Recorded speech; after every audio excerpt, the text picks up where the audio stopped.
Many are predicting that the worst is yet to come, which is unfortunate, said one person here.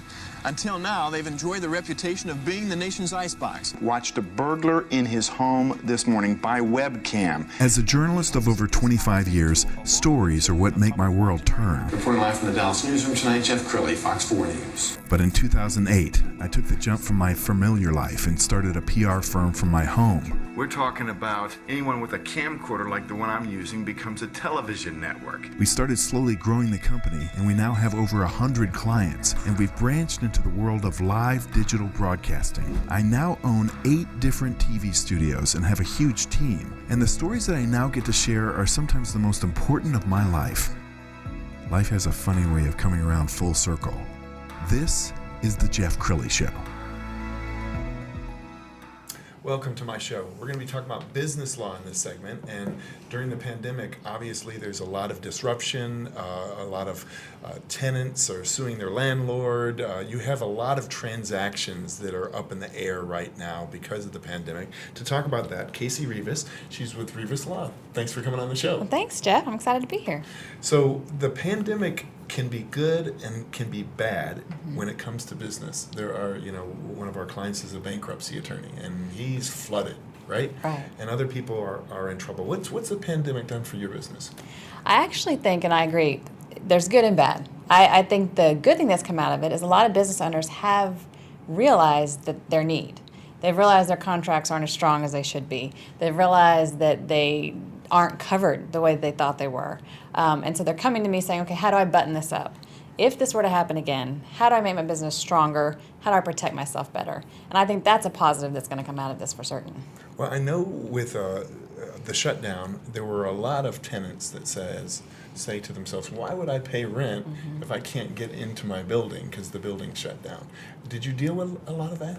I didn't have any of that specific with tenant issues. I had a lot of people trying to get out of leases.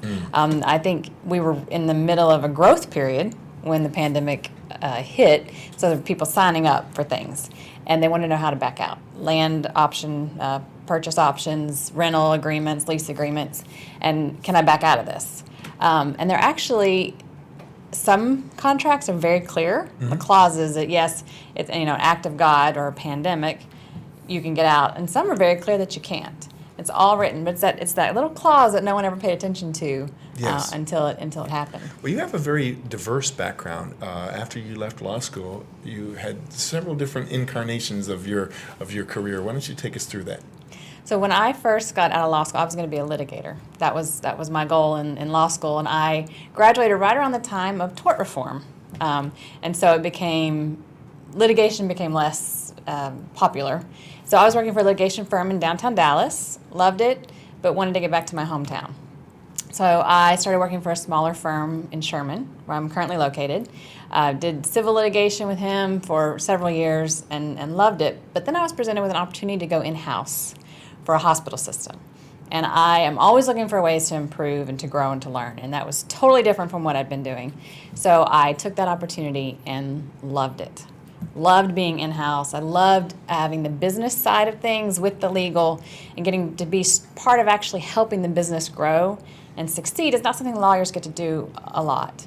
Then I was presented with an opportunity to go to the Choctaw Nation, which is incredibly diverse, and I didn't even realize. Everyone sees the hotels and the casinos, but it's essentially a government entity. They have housing, education, healthcare, along with their retail, casino, and hospitality. So it was this experience I couldn't pass up.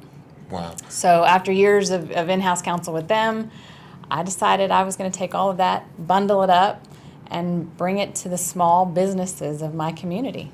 When I think that track record, just knowing so many things about so many different facets of law probably will serve you well, because I remember as a general assignment reporter, I got to see so many different people and situations that it helped me become better in public relations because I had so much different experiences. So business law, real estate law, contracts, construction law, transaction, that covers a lot of territory. It does. It does. Well, and I attribute that a lot to my in-house background.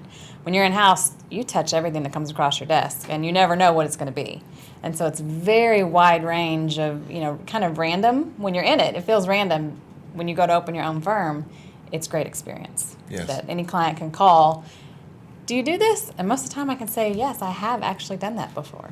Well, I want to compliment you because you're very marketing minded. I was on your Facebook page and I saw just dozens and dozens of videos. We've got a little clip that we're going to roll here. How do you choose your topics when you're doing videos? Most of the time they're based on a client that came in that week with a need. And I think as attorneys we see the same things over and over and we kind of get used to it.